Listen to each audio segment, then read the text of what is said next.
1,000 people have been killed. The amount of drug money made, basically sending cocaine, heroin, and marijuana to the United States, is at this point about $48 billion a year. Most of the drugs that come into the United States come through Mexico. 90% of the weapons that are used in the drug fighting in Mexico and the ammunition come from the United States. And just to give one statistic, in 2006, supposedly 62 people were killed. In 2010, 16,000 people were killed. Now, this topic has been dealt with in many different ways by many different filmmakers, but a film that appeared at Cannes, done by Gerardo Naranjo, and starring Stephanie Sigman, and an actor I was not familiar with, Noe Hernandez, is frankly one of the most powerful films I've seen on the subject yet. And we're very pleased to have both Gerardo and Stephanie here today to talk with us. Thank you for spending time. Thank you for the interest, and we're delighted to be talking to you guys. Now, this is Miss Bala. Now, what got you interested in doing a film about this subject? I've been reading some of the press about other depictions of this in Mexico, but what made you choose this particular theme of a beauty queen? Because we know that there's all these examples of beauty queens in Colombia and in Mexico that have been part of these different narcotics cartels, etc. Why did you pick this as your method of looking at this particular subject? Well, precisely, we had to begin with these numbers that you gave, which are, astounding, and I think they make me very sad. They make me feel a lot of things, but I think we don't know how to talk about it, and that's the first fact. The second fact is that there is a huge amount of cultural products, let's call soap operas, let's call comic films, let's call bad literature, that deals with this in a very weird way. And so I was very angry with the way, mass media was covering these events. Most of the time... How weird is weird? Well, most of the time the criminals are in an eternal party. They are full of women, the gold chains. It's like, the Scarface meets the Pancho Villa kind of villain, So it's always somebody that you can look up to, It's so cool. The guys have no fear. They are, very happy about doing what they do. This criminal life gives them everything they wanted. And I felt... somebody was lying to me. I felt that's not the truth I see. When I go in the street and the contact I have with the crime, everything I see is different, So we began to make a research. Before we knew the subject of the beauty queen, we began to do a research, and we found out that this world is not precisely what they are telling us, I felt there is a lot of... It's a very pathetic ambience. It's full of ignorance. It's full of fear, anger, and so it's very gray in that sense. And the film is a grim look at the subject. Now, just before we start, Stephanie, your background I saw was in television. You were working in soap operas for a while, then you broke into features.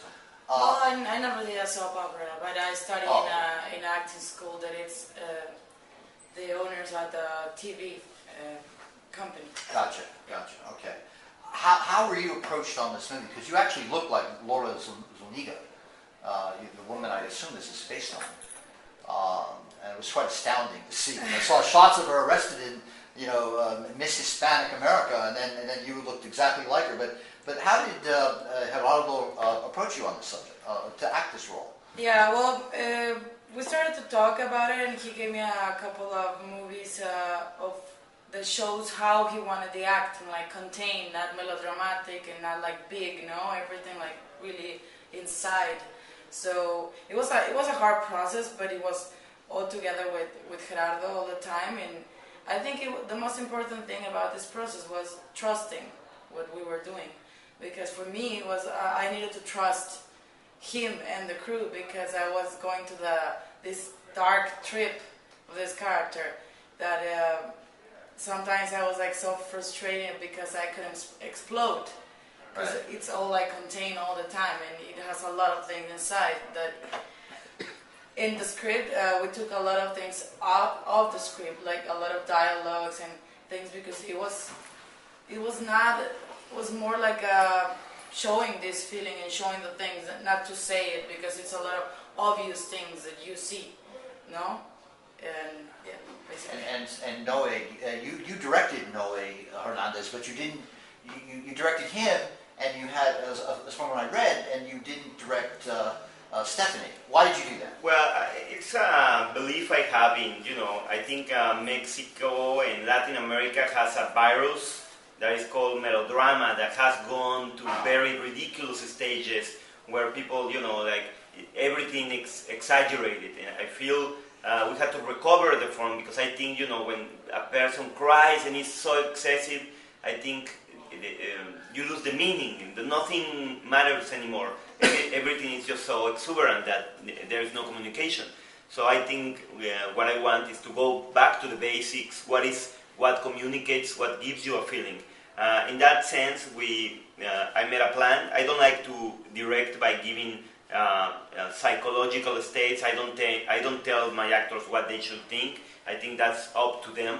I think my job, most of all, is to create a situation, to create an environment when they will react as people. And yes, there is a whole fiction around it, but I think, I like to use the real emotions. So with her, we made the movie first in video, and I was giving her the choreography. An example, you will look out to the window, this guy will come, you go to the other side. I had in my mind already the takes, but I didn't knew the motion. I knew it was going to be difficult. So she knew the choreography, and the other guy just knew, the intention. Every time before every take, I would say, be as scary as you can, scare her the most of you can, and act accordingly to whatever she does. So it was like I guess like a planned accident. What happened? Every take gave me a lot of surprises, but at the same time, it's something that I had planned. Did you just say that you shot it first on video and then shot it? That was like your rehearsal process. And did you review that with the actors before you shot the actual film? No. We show it, so just she will know what will happen to her. But no, we didn't. Like I didn't want her to be conscious of herself. Okay, so that was for you. Yeah, that was for me. And no, if we edited that video with the cuts, everything it is, and it's like 2 minutes more than the movie. Is that a common practice in Mexico filmmaking? I've never heard of it. I don't think so, but we didn't have that much money. It was our first time that we did an action film for myself. There were many things I didn't know how to do, so that was a way, I guess, to approach the limited resources we had, to use them in the best way, and I guess to bring the crew together and to make the same movie. No, it's not. What's very interesting to me is that you have some elements of novella in the story. It's a very dramatic situation that will bring people in to pay attention to it. But I want to go into the background a little bit more. The organized crime, which I'm just going to use that as a term for drug dealing, is also very active in the cultural business and in television. And we read these stories of people being complicit and promoted and gotten rid of because of organized crime. Well, on television and the social entertainment industry is also riddled with this same kind of fabric of corruption. Is that your experience, or from afar, not your own experience, but do you know what I'm talking about? I think I know what you're talking about. Yes, every now and then it comes, that a powerful guy that is in the media is partnered with some criminal, But Mexico has a very short memory, so we like to forget. We like to. Is that because of the power? Because of the power of money, the kind of profit that is made through drug culture, goes into all the other industry? Well, I mean, so what I wanted to talk about mostly is, I guess, every powerful man in our culture has a beautiful woman. It's like a trophy, and so they are used to have trophies next to them, and every artist, every beauty queen is a little bit coin for sale. So they are ready to give themselves away. When they enter the contest, they are ready to become somebody's trophy. so I wanted to talk about that. I think it's a very common thing in Mexico. You know that the beautiful girl is looking for the sugar daddy that is called in the U.S. Well, we have a beautiful actress sitting right in front of us who's had to navigate through that kind of culture. Yeah, Could you talk a little bit about that? Well, yeah, I mean, I couldn't say in general that all the beautiful women wants to be with a sugar daddy, but it's common because it's like how we look a lot of things in the media, no? Since we're young, there's like, oh, the most important thing in life is to have a great body and to be beautiful, and it's not. I mean, but it is for these girls. So they want to be models or beauty queens or actresses, and yeah, I think in Mexico it happens a lot. The money guy with the beautiful woman. One of the things that's interesting about the way you shot it, I was reading some of the reviews, was, I guess it was due to the resources, was the long shots. You know, you're doing all these composed long shots. What is the psychological effect of that from your point of view? Why do you choose that form to organize and structure the film? Well, reflecting about the form, I think, you know, most of the action films or the thrillers are made out of cuts, which I think, you know, it's a trick.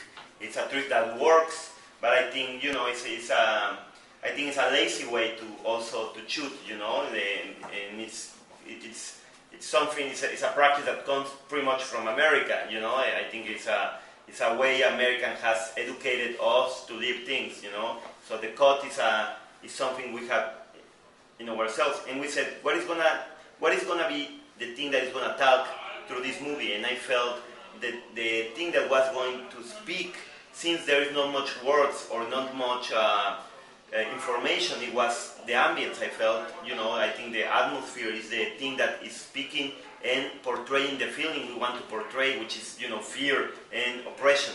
And we said, okay, if the ambience is going to speak, what's the enemy of that? And we said, okay, the enemy of that is precisely the cut.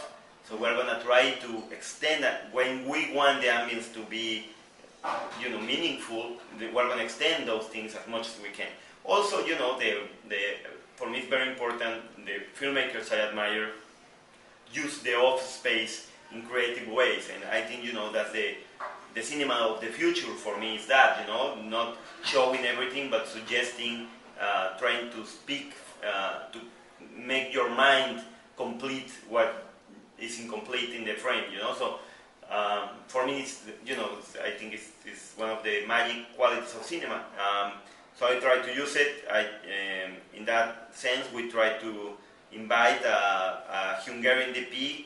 As we know, Hungarians have a long tradition of the fluid shot, of the long shot, and I wanted to use that, you know. So it was interesting. It was, I guess we were defying many of the rules of the thriller or the action film, you know, by not cutting, also by not looking at the guns shooting, or, you know, just to show it in a different way, what we are used to see in a very exciting way. Right, it's interesting you throw in Kiki Camarena in there, which obviously the American audience would respond to. Stephanie, how did you prepare for this role? What are some of the things that were difficult or hard for you to get into this role?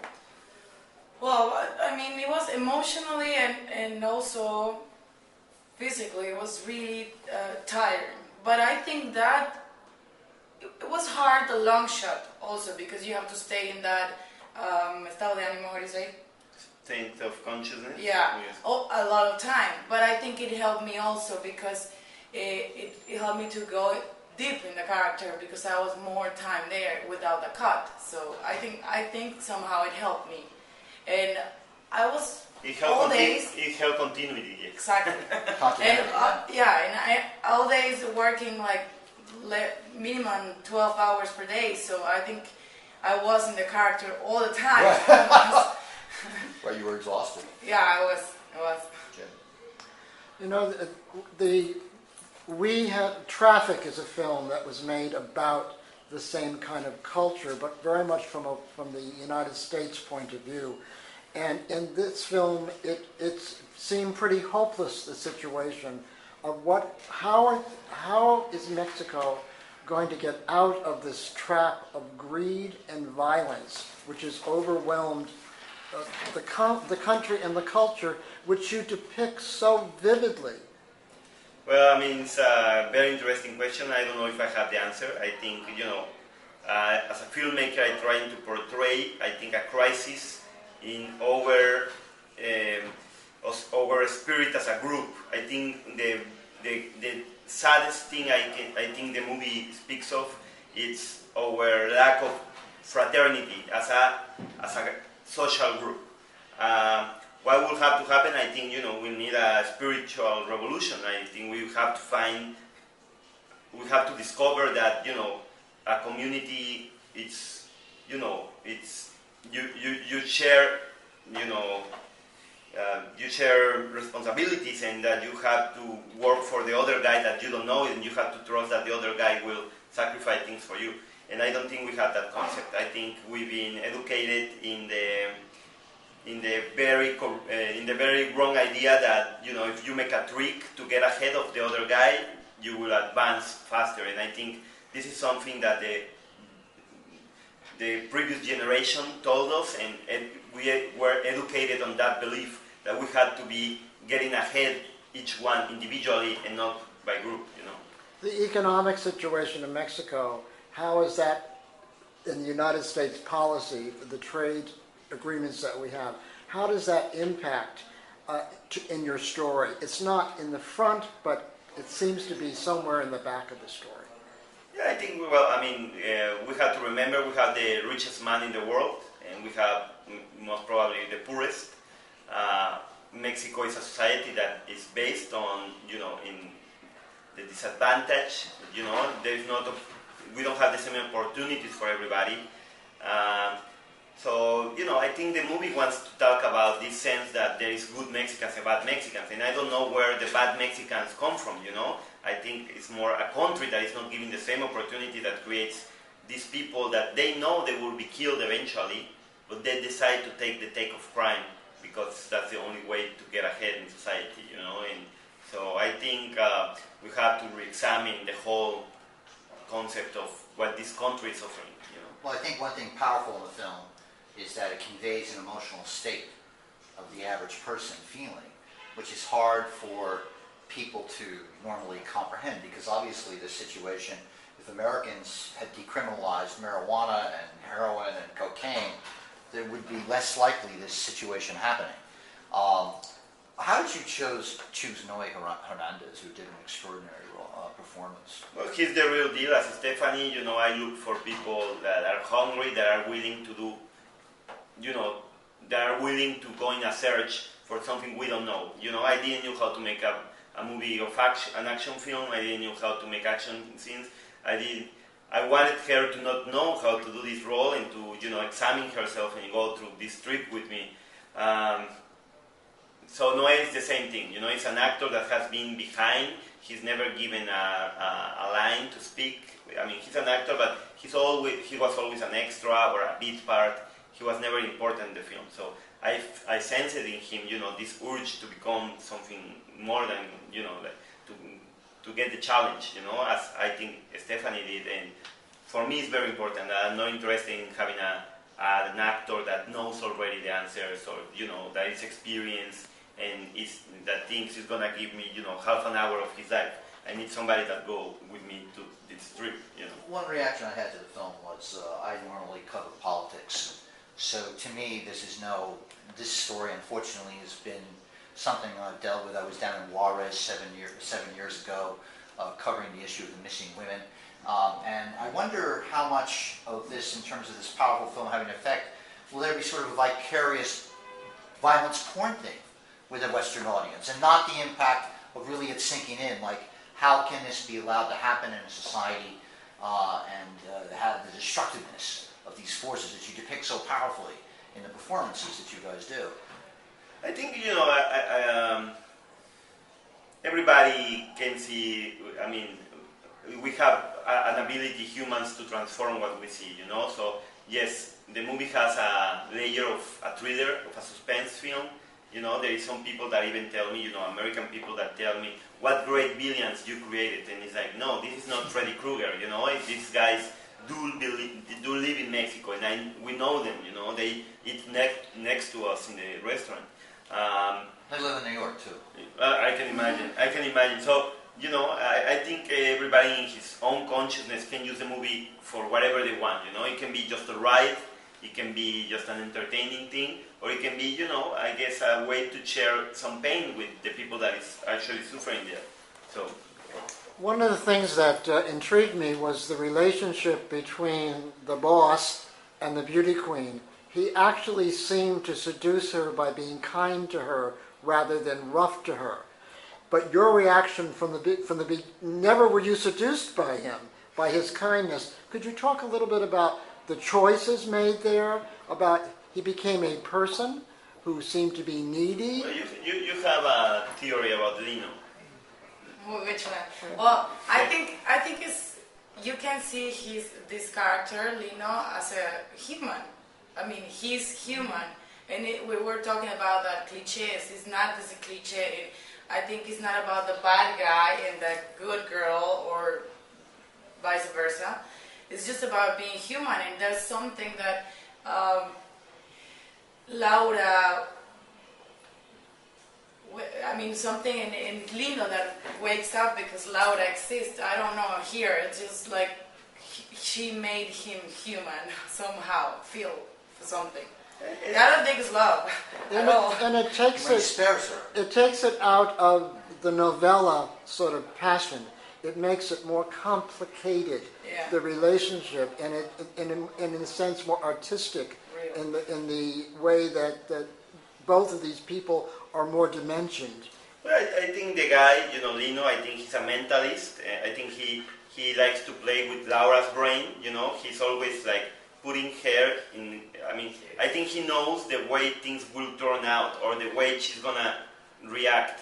So obviously, I think when in the desert, he lets her go. I'm sure he knows she's gonna come back. I mean, it's not, I think he's just his way of playing the cat and the mouse, you know, and so I think, you know, he's thinking ahead and he's programming her for whatever he wants.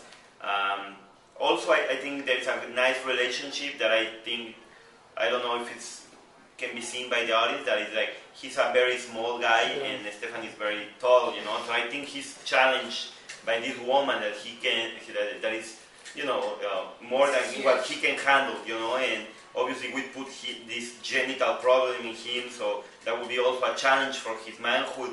And I think, you know, that talks a lot about Mexicans and his approach to sex, like the desire to penetrate or just to destroy, and, you know, and this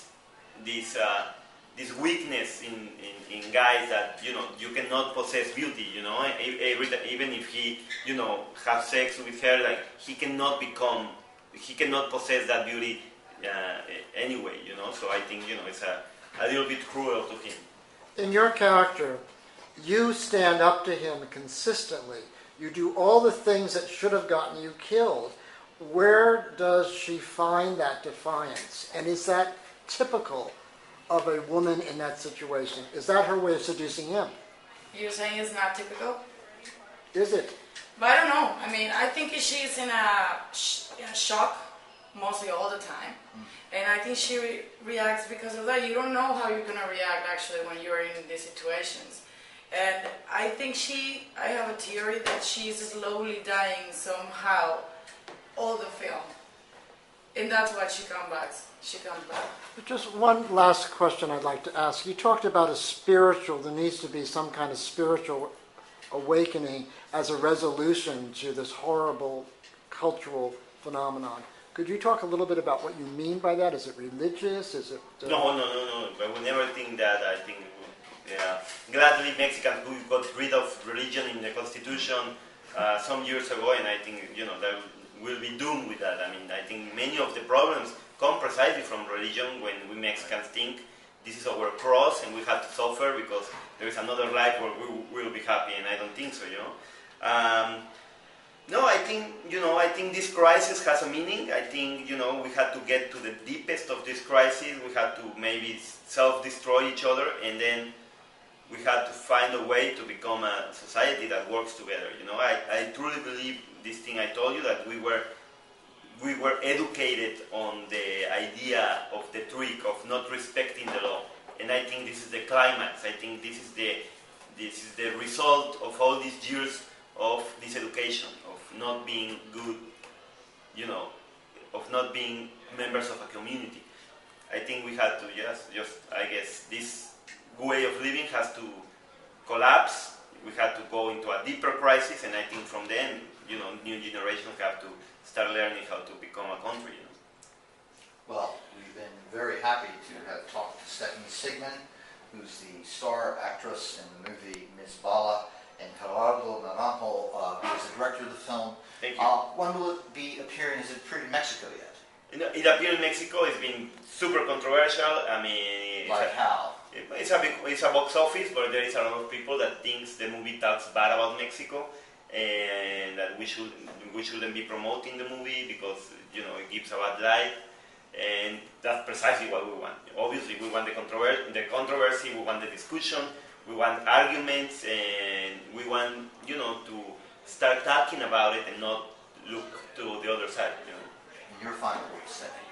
Well, I think that because being controversial, it's talking about it, and that makes us conscious about what's going on. And I'm really happy that it's here in the U.S. too. It's going to be, because I think it's in Mexico, the problem, but I think it's in all the world, and we are just not Mexicans involved in this. So I think somehow we have to do a reflection about what is going on. To do this, ¿cómo se dice lo que dijiste, la espiritual? This revolution. Spiritual revolution, yeah.